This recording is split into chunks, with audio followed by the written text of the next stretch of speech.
If you are about to buy the RV, stop for a second. Not because the RV is wrong, because of the order you are doing this in. Here is what it looks like. The rig is bought, the house is under contract, and then somebody asks for the address that goes on the title, the insurance, and the registration, and you realize you do not actually have one yet. The mistake is not the RV. The mistake is that you bought the thing before you built the base it has to attach to. And there is one document in this entire process that quietly decides everything that comes after it. Most people do not find out which one until they are already 3 states away and it is expensive to fix. By the end of this, you are going to know the exact order these 6 decisions go in and how to tell whether you are already out of sequence. I want to say something before we go any further. Buying the rig first makes complete sense. It is the exciting part. It is a part you can actually research. You can walk through one at a show. You can watch 40 walkthrough videos. You can compare floor plans at your kitchen table with a cup of coffee. And it feels like progress because it is progress. It is the only piece of this whole transition that feels real and solid and yours. Nobody dreams about their mailing address. There is no YouTube channel where people tour mailing addresses. Here's the part nobody really explains at the RV show. You're not just buying an RV. You're buying something that has to work inside 3 different systems. It is a titled asset. It is a registered vehicle, and it is an insured property. Title, registration, insurance. 3 separate pieces, and all 3 need to line up. And before any of them can really work, they all come back to one basic question. Where do you live? Not where do you travel? Not where are you going? Where do you live? What is the address? And here is what makes that question harder than it sounds. It is not asking where you are standing today. It is asking which state gets to be the answer for the rest of your life on the road. Because whichever state you name is the state whose rules you are now living under. That is the state that decides what your registration costs. That is the state whose inspection schedule you are on. That is the state your insurance is priced against. That is the state that gets a say in your taxes. So when you buy the rig before you have answered that question, you are not just missing a form. You are letting the answer get chosen for you by default. Let me show you what this actually looks like, because in the abstract it sounds like paperwork, and in real life it does not feel like paperwork at all. A couple I will call Dave and Karen. Dave found the rig in March. Great price, motivated seller. So he bought it. The house was already listed and they had an offer coming. 6 weeks later, the house closes. And now Dave is standing at a counter trying to renew a registration. And the address on file is a house that somebody else's kids are sleeping in. Now every notice that state sends him from that day forward goes to a mailbox he cannot open, at a house he cannot walk up to, owned by people who have no obligation to forward anything to him. And the notice he actually needs, the one with a deadline on it, always seems to be the one that goes missing. Different couple. They did everything right except the order. They got the rig, they got insured, they hit the road in June, and they felt fantastic about it. In November, the insurance renewal comes through, and the number is different than they expected. Not because anything happened, not because they filed a claim, because the policy is rated on where the rig is garaged, and the address they gave in June was a place they no longer had any relationship to. Changing the state now means the whole quote gets rebuilt from scratch. In November, in the middle of a trip, in a campground with spotty internet. A man I will call Marcus, solo traveler, bought a Class C, hit the road, doing great. 9 months in, his driver's license comes up for renewal, and he cannot renew it, because renewing it requires proving he lives at an address in that state, and the address he used was his sister's house, and his sister moved. Without a current license, he cannot easily update the title, or the registration, or the insurance. So here is the way I want you to think about this from now on. Base before wheels. The address is not paperwork you do after the fun part. The address is the foundation the fun part gets bolted to. You would not build a house by buying the roof first. But that is exactly what buying the rig first does. It hands you the roof and asks you to figure out the foundation later, while it is raining, while you are moving, and while every deadline in your life is happening at once. Base before wheels, every single time. All right, here is the order. 6 steps. Write these down or screenshot the graphic because the order is the whole point. 1. The address. A real physical mailing address that can receive official mail, hold it, and get it to you wherever you actually are.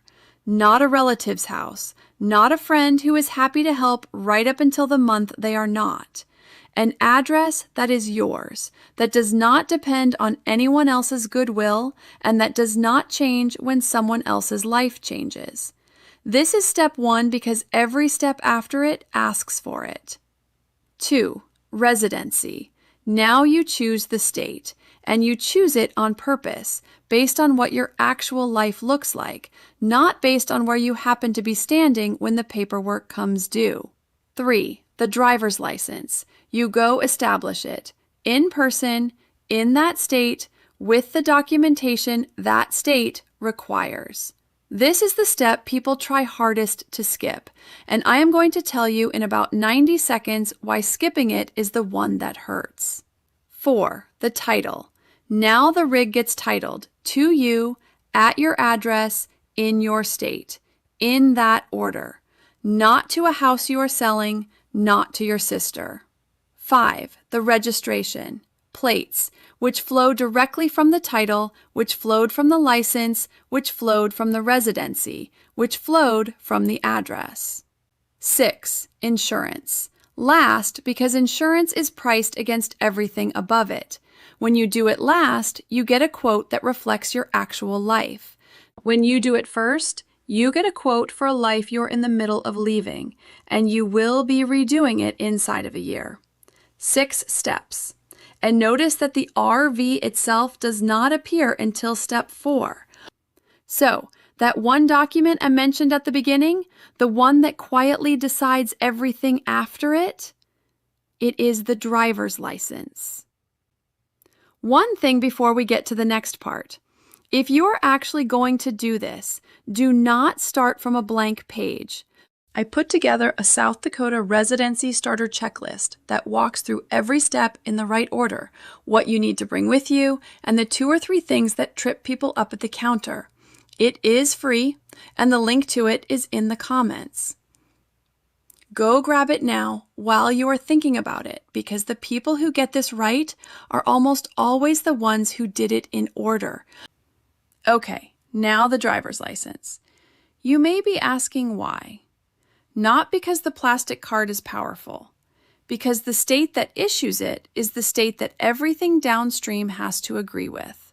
Your title has to agree with it. Your registration has to agree with it. Your insurance is rated against it.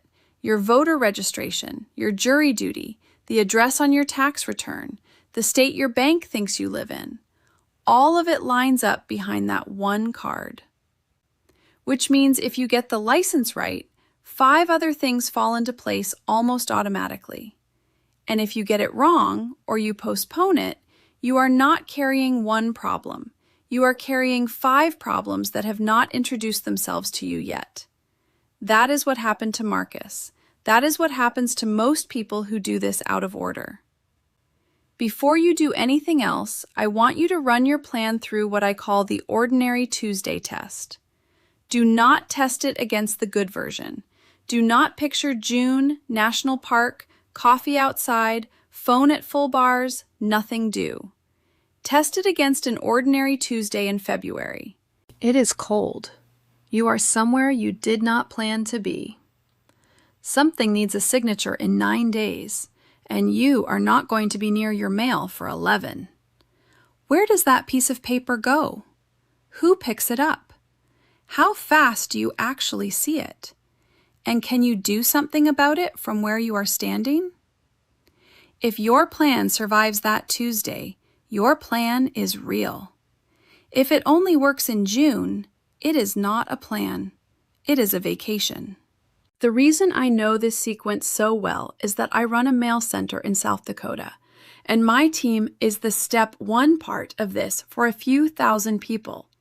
We see exactly what happens when somebody does step 4 before step 1 because it lands on our counter as a very stressed phone call. And I want to be straight with you. I am not an attorney and I am not your CPA.